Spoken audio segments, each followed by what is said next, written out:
Magandang tanghali po sa ating lahat mga kabayan. Kasama pa rin po natin si Nanay Delia sa araw na ito para bumalik doon sa kabundukan mga kabayan kasi ang dami pa naming ikutin doon.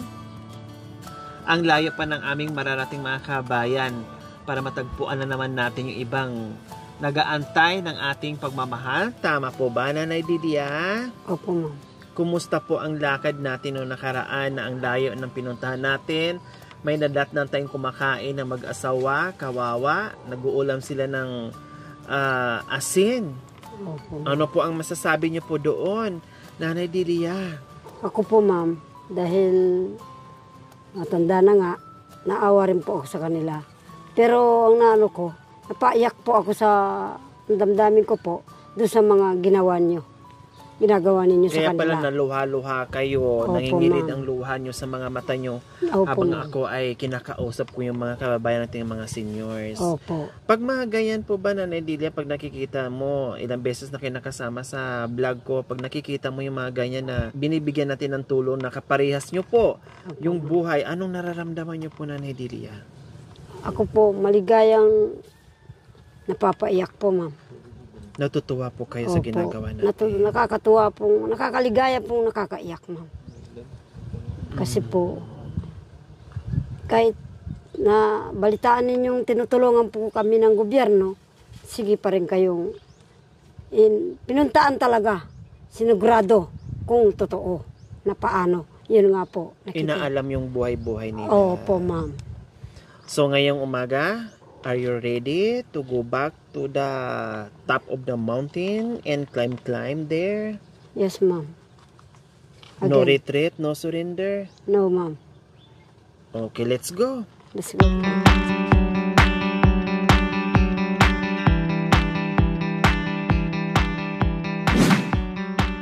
Sa hapong ito mga kabayan, tuloy-tuloy pa rin po tayo sa ating paglalakbay. Ang tanong ko, Nanay Delia, magandang hapon po pala sa ating lahat. Ang kasukasuhan nyo, kumusta naman po? Aba, hindi naman po, siyempre po, pag laging naglalakad, yun po, di painto-into po tayo. Pag napagod, pahinga. Opo. Pero ngayon, pagod po kayo. Ay, hindi naman po, ma'am. Sumakit tuhod nyo. Hindi naman Sumakit po. baywang nyo. Hindi rin po, ma'am. Tayo'y mag-8-8, 8-8, 8-8 na. Ocho na. Yahoo! Sumakit Magandang ang araw po. ulo ko, sumakit ang bewang ko. Sikbam, sikbam, sikbam. Ispagiting pababa, pababa ng pababa. Ispagiting pataas, pataas. Woohoo! Ay, nako. Pero tingnan mo naman ako, Nanay D. Saan na galing tong mga bulaklak sa nakadikit na sa mga ano natin? Halatang galing tayo. Hindi ko rin alam. Hindi nyo rin po alam. Opo. O, bahala na. Mamaya natin magtanggal. Ganun naman din. Opo. Susuot naman din tayo sa kabundukan. Di ba? O, ano anak ko? Oh. Bakit? Parang may bayad dito ah. Saan? Ayan ah. Ay, ala, kawawa naman, Nanay D. Ano? Tingnan po natin. Tara. Ay, ayun na nga. Ala, dahon ng saging. Opo. Ang bahay nila, Nanay D. Tara. Ang galing naman talaga ng mata mo. Ang linaw-linaw pa, Nanay D, no? Ba, siyempre Naunahan po. mo pa ako. Kasi natakpan ng ano. Buho. Buho. Ang linaw ng mata mo. Ba, narinig ko po yung bata eh. May tao. Nagpuputol ng ano. Magandang hapon po. Hello! Hi! Kumusta? Anong ginagawa niyo dyan? Pasensya na sa disturbo namin ha. Pasensya na sa disturbo. Kami makikidisturbo. Ang cute naman ng bahay niyo dito. Oo nga po, pero pag umulan po, nababasa rin po kami. Pag umulan, Opo, nilagyan lang po namin ng dahon ng saging yan po. palagay natin ha. Pag umulan, nababasa kayo. Opo, nung kagaya nung isang araw po, nakaupo lang po kami. Ha? Opo. Pag umulan, Wala po, nababasa po. Pero nakaupo kayo. So Opo. anong ginagawa niyo pag nakaupo kayo? natutulog na po yung bata, inaawakan po. Yung dalawang bata po. So, aantayin nyo, tumila yung ulan Opo, bago para kami matulog po. hihiga na naman kayo. Opo. Bakit di nyo nilagyan ng plastic man lang o kaya yung garbage bag? Para Wala pagdating ng po. tag-ulan, hindi kayo Pero nilagyan ko kahapon ng daon ng saging po. Yung sa na ano bag. po. Ito yung Opo. dati, yung luma. Opo, yung Tapos bago ngayon, po. Opo. nilagyan nyo para kahit papaano, pag umulan, Opo. anong pangalan mo? Len po. Len. Opo. Nasaan si Lonlon? Ha? Di- Grabe mga kabayan. Oh, papasok pwede? Opo. Mami D, look at Ma'am. this kind of house. Oh, see? Yes, Look ma'am. at that. We want to live here in this kind of house. Yes, ma'am. Are you sure? No. Why? And then, pangit. No, and then pangit. Why you see then pangit? Nanay D. And, Why you malungkot? Your face. yes, ma'am. Why? Malungkot. Bakit malungkot po kayo na nakita niya po yung bahay nila? Kasi po, ganun lang po. Para bang malungkot kayo kasi nagre-reflect yung kung anong bahay ni Linlin, ganun din po ang sa inyo? Yes, ma'am. Naluha si Nanay D nung sabi ko pasok ka at pinakita ko sa kanya yung bahay ni Ate Linlin. Kasi yung bahay niya, ganito din. Opo. Kaya siguro nag-reflect sa mga mata ni Nanay Delia. Naiisip din niya yung bahay niya. So, yun po ba yun, Nanay D? Kaya medyo naluha po kayo? Yes po, ma'am. Kayo kasi nito nakahanap Kayo ang nakakita Yes, Kaya, ma'am. I'm nothing the husband. Yes? pasensya na po sa mami ko kasi kauwi niya galing Amerika. So, sometimes she speak English, ha? So, she's asking you, what you si mami? Ask Your her. husband. Your husband. Yung asawa niyo da po. Pumunta po doon po, nagtrabaho po. He going there to work. Opo, tapos yung taga doon kasi sa baba po, may pinaalaga po sa kanyang kalabaw. Pinastol niya lang. He Opo. take her the Carabao there in the mountain. Oh, what else? What you ask her? One day, 100 pesos. 100 pesos. Yes, and then the work, the husband. Sa isang araw, 100 pesos ang sahod, gano'n? Yes, ma'am. Opo. Tama po ba ang sinabi ng mami ko? Pasensya na kaya kasi medyo malalim talaga yan siya mag-English, no? Opo. Kasi matalino dati kasi yung abogada, no? Okay lang the common sense is crack. So, hindi ko na mapigilan. Tatawag na ako. Kahit anong seryoso pa, pero ay, Diyos ko, matawa talaga ako kahit anong pigil ko. So, pasensyahan nyo na ha. Dahil, syempre, magna cum laude yan, gumaduate ang kolehiyo. So, yan nga, abogada nga. So, pasensyahan nyo na medyo English. Kumusta naman po ang buhay-buhay nyo po dito, Ate Lynn? Lalo na po ngayon, mahal yung bigas. Anong trabaho ng mister mo? Nag-aano lang po ng kalabaw, tapos minsan po namumuso po. Yun ang trabaho niya. Sarili niyong kalabaw? O yung Hindi po. pinababantayan Pinababantay, pinapaalaga lang po. lang? Para magkaroon din kayo pag nanganak. Parang Opo, ganon. opo. Pero matagal-tagal pa po yun. Ilan ang anak niyo, Ate Lynn? 2 po. 2. Ilang taon na ang panganay? Yung isa po, 7 na po nandyan po. Kaso po yung isa po 6 din po. 7 Yung isa at po, saka kaya 6 maliit years po old. yung panganay ko. 3 taon po yan hindi naglakad. Oh, bakit? Ano nangyari? 3 taon na hindi naglakad. Maaga po kasi akong nabuntis. Ilang taon ka nag-asawa o nabuntis? 16 po. Ngayon 23 na po ako. So 3 years hindi nakapaglakad, awa ng Diyos. Opo. Naglakad na ngayon. Naglakad naman po. So, kumusta naman po? Buhay may asawa. Ate Lynn, sabi niyo maaga kayo nag-asawa. Ngayon, anong naranasan niyo po sa may buhay asawa dito sa kabundukan, Ate Lynn? Mahirap po. Pero pag nakakaano naman po kasi may mga anak na po kami, parang masaya na rin po. Masaya na rin kayo. Opo. Basta magtutulungan na lang kayo ni mister nyo para mairaos yung buhay-buhay dito sa mga dito sa kabundukan. Opo. At higit sa lahat, mabigyan ng magandang edukasyon yung mga bata kasi yun talaga yung unang-unang magandang ibigay sa mga magulang, kundi paaralin, Opo. para pagdating ng panahon na yung mga anak natin, pag nag-aasawa sila, na hindi rin ganito yung tirahan nila, na kahit paano ay aangat yung buhay nila. Opo. Nag-aaral Diba? po yung dalawang anak ko. Daycare po yung isa grade 1 na po. Wow, tama yun. Why are you sad, Mami? What happened to you, Ma'am? And then, there, Yeah, I'm why you sad? sorry, nothing the work.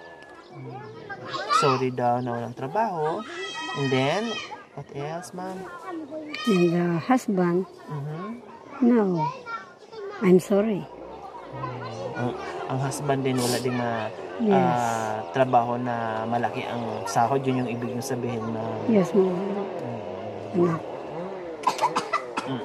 ikwento mo rin yung buhay mo sa kanya nung wala pa kayo sa Amerika na ganito din ang bahay niyo. And then before, Mhm.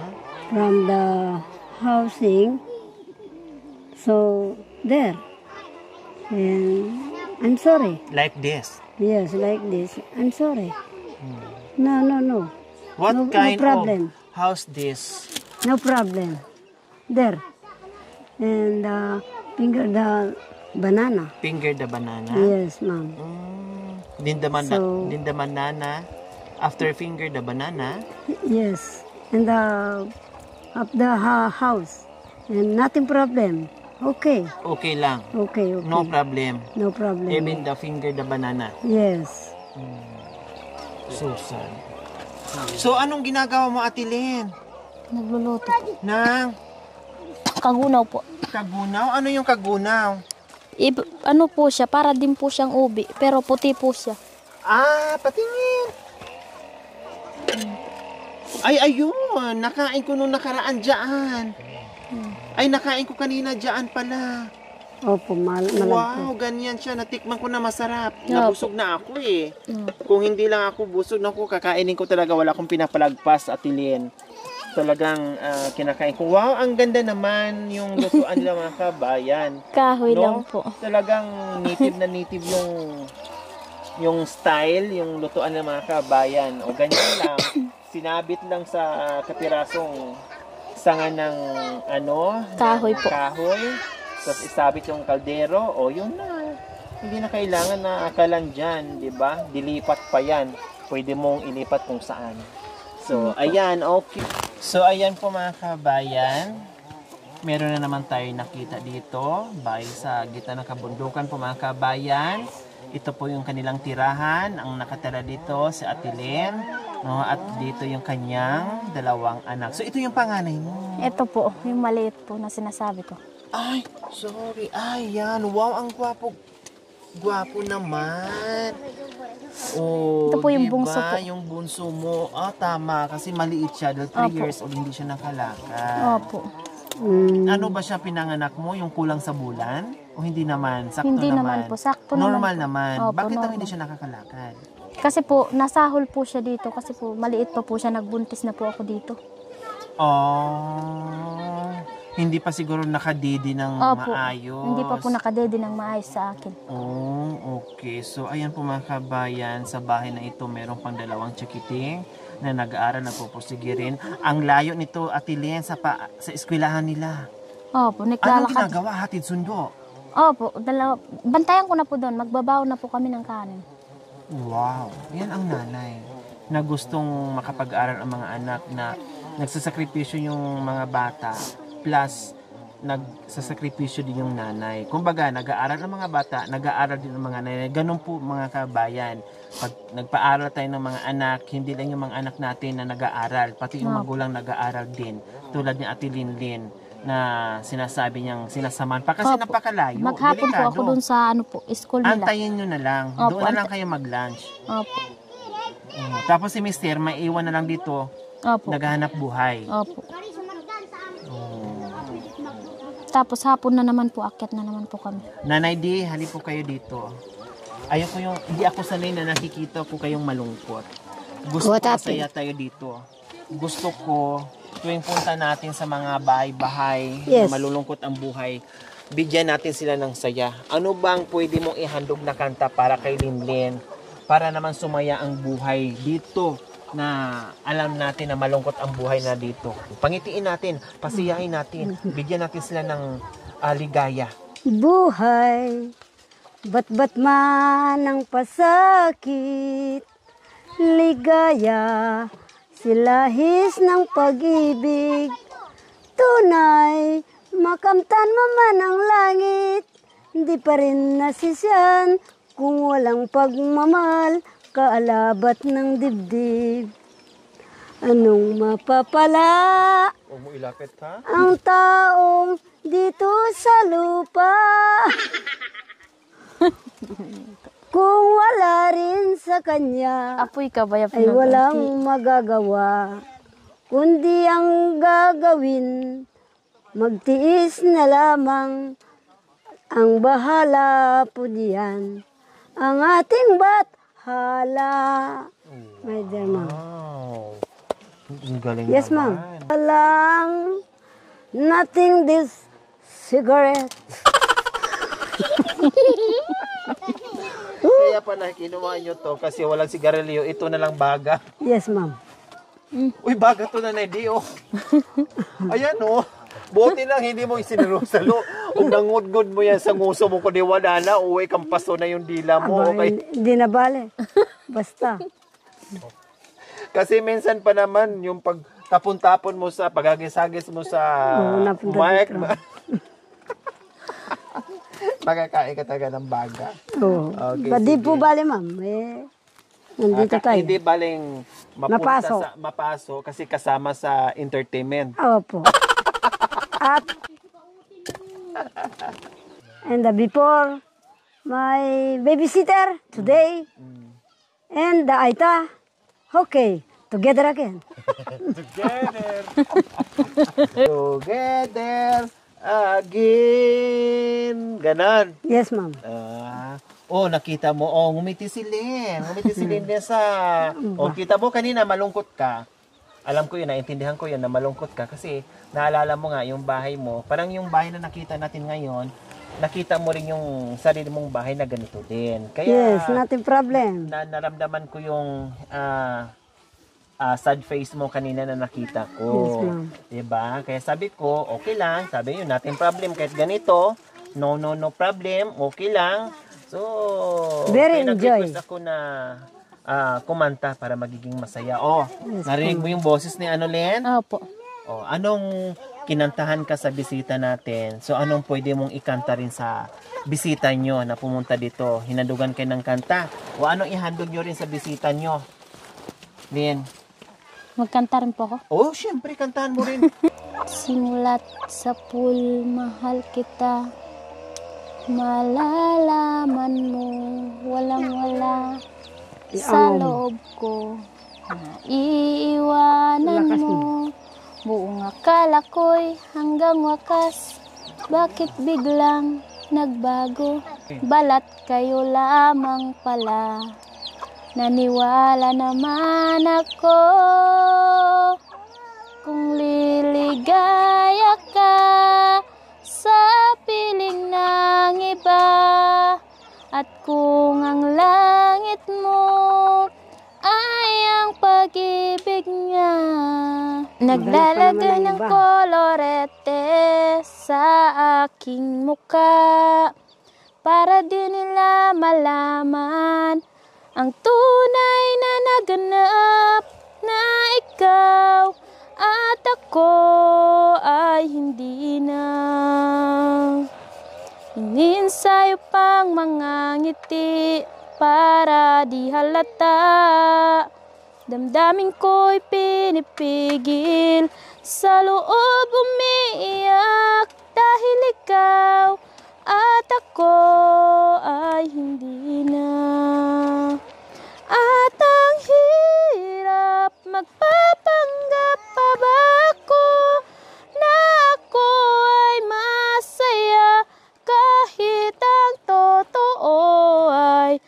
talagang wala ka na. At kung bukas pagmulat ng aking mata, may mahal ka ng iba, wala na akong magagawa.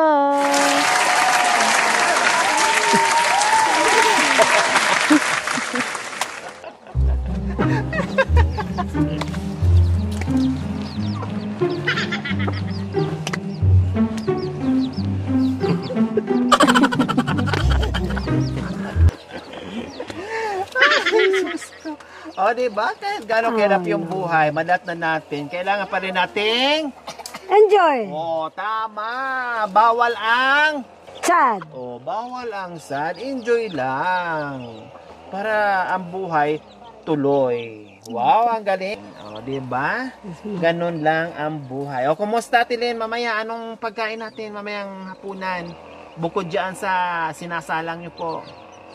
Magsaing po ng bigas po. Na may bigas. Kasi Siguro ano na lang to, hanggang bukas na lang. po, para makatipid po, ganyan po, nagluluto po kami ng ganyan. Ayan po mga kabayan, oh. Talagang halos sila dito mga ganyan. Katulad dito, oh, na paubos na. Kunti na lang to eh. Kung tutuusin, kung kumain sila kanilang umaga, tanghali, tapos ngayong hapunan, sakto lang to.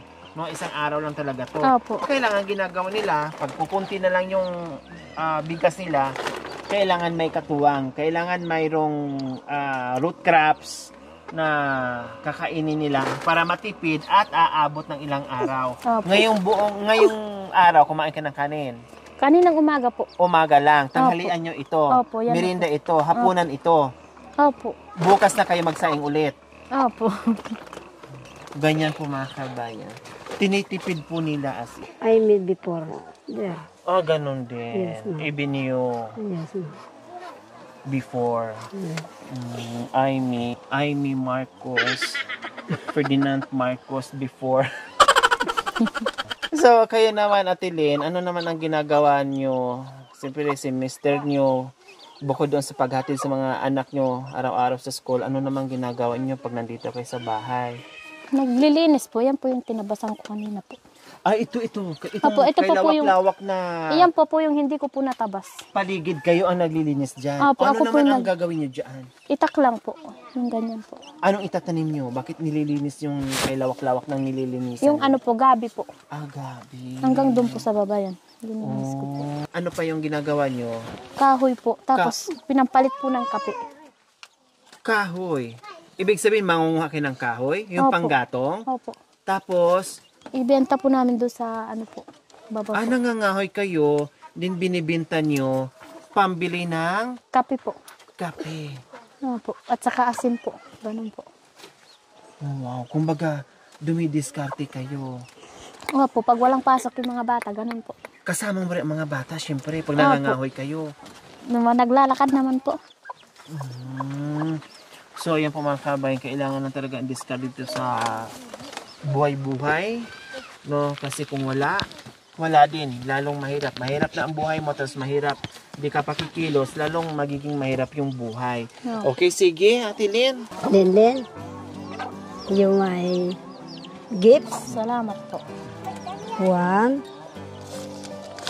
2, 3, 4, 5. Maraming salamat po. Ayan. Yan ang regalo ng anak ko. Nung Pasko po, alas wala po kami handa kasi po nandun po sa ospital yung anak ko po. Halos wala po. Kasi po nung na-hospital po to, nagdoon na po kami nag-New Year. Hanggang nung umuwi po kami dito. Wala po kami hinanda nung Pasko. Halos wala po kami makain nung araw ng Pasko po. Kasi po nandun po kami sa ospital ng anak ko. Anong sakit, Lynn? Bakit na? Sumakit po yung sikmuran niya. Tapos isang linggo po kami sa ospital. And anak. Tapos Kaya po, naalala mo. opo. Tapos nung Pasko po, wala po kami pambili ng tinapay. Wala po. Yes, ma'am. And Christmas. Naintindihan ko, Lynn. Opo. kung gaano ang buhay dito, kung gaano kahirap.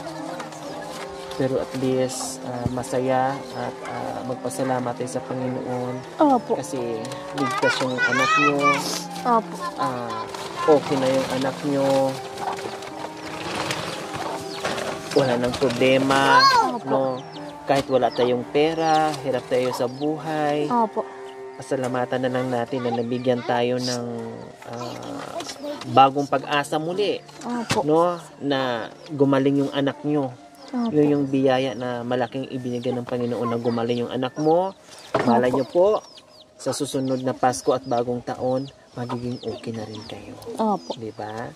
Pero naintindihan kong nalungkot ka kasi Opo. sa kagustuhan bilang isang magulang na mapasaya sa araw ng Pasko at bagong taon pero hindi mo nakuha dahil nandoon kayo sa Hospital po. Ni damit po ng mga bata, hindi po kami nakabili. Oh. Kasi dati yung nakasanayan na kahit papaano, konti ang pera, kahit papaano meron kayong pinagsalusaluhan dito na masaya kayo. Pero nung Pasko po, halos wala po talaga kaming inanda. Kaya hindi napigilan ni Opo. Ate Linlin na nagiging emosyonal. Okay, so magkano po yan, Ate Lin? 5,000 po. 5,000. So ayan po mga kabayan, si Ate Linlin, 2 anak, trabaho ng kayang mister ay panguha ng puso, no, at nag-aalaga din ng kalabaw mga kabayan. Nagbabaka sakaling pagdating ng panahon na magkaroon din ng kalabaw, no, dahil kailangan dito nila sa kabundukan, no, at si Linlin naman habang busy sa mga anak niya na paghatid sundo sa school ay gumagawa din ng paraan. Pag walang pasok, umaakyat din sila kung saan-saan dito sa kabundukan, maghahanap ng kahoy upang maibinta at pambili nila ng kape, asukal, at kung medyo marami-raming kahoy na maibenta, makabili sila ng pangsaing nila, yung bigas. So ayan po mga kabayan, ang tunay na buhay dito sa mga katutubong ay tas. Tama po ba ako, Nanay Di? Yes po. Malungkot na naman Ay, kayo. no. Yes. No, sad, ha? Yes. Kailangan happy face Happy. lang. Okay. Okay, maraming salamat po sa walang sawang pagmamahal, Ma'am Nita and Sir Cliff. Maraming salamat po sa inyong ginituang puso. Naway pagpalain po tayo ng Panginoong Diyos araw-araw. Naway ibigyan po tayo ng kalakasan ng katawan sa araw-araw. Naway ibigyan po tayo ng mahabang buhay. Pang sa ganon, marami pa tayong matulungan na guide. Ma'am Nita and Sir Clip, maraming salamat po dito kasi makabili na po kami ng bigas po. Pagpalain po sana kayo ng Panginoon po. Ayan po mga kabayan, kasi curious lang talaga ako, no, kung anong klaseng ubi. Ubi din pala siya. Kailan hindi purple o violet. Ito siya. Ibig sabihin yung violet, pwede rin ganituhin. Opo, ilaga rin po. Pwede po. Ang sarap yung mga kabayan. No, 2 klase pala yung ubi, puti at saka yung violet. Ayan, at least nakita na. Kasi iniisip ko siya, ano bang klaseng ubi na sinasabi ng ubing puti. Ganito din pala ang tsura niya. Pero sa Laman lang, kulay lang ang magkaiba. tawag po sa amin yan, kagunaw po. Kagunaw. Opo. Yung violet, anong tawag sa inyo? Ubi. Ubi talaga. Okay, so ayan. Ang sarap. Kumain na kasi ako kanina mga kabayan papaya at saka ganyan din. Ang sarap. Ang dami kong nakain kaya busog na ako. Thank you for watching. Don't forget to like, share, and subscribe. Hey there. Subscribe to my channel. And also press Yori this bell Aquino icon. Talita, mabuti ang puso, di kayo hahayaan, tutulong sa mga kababayan.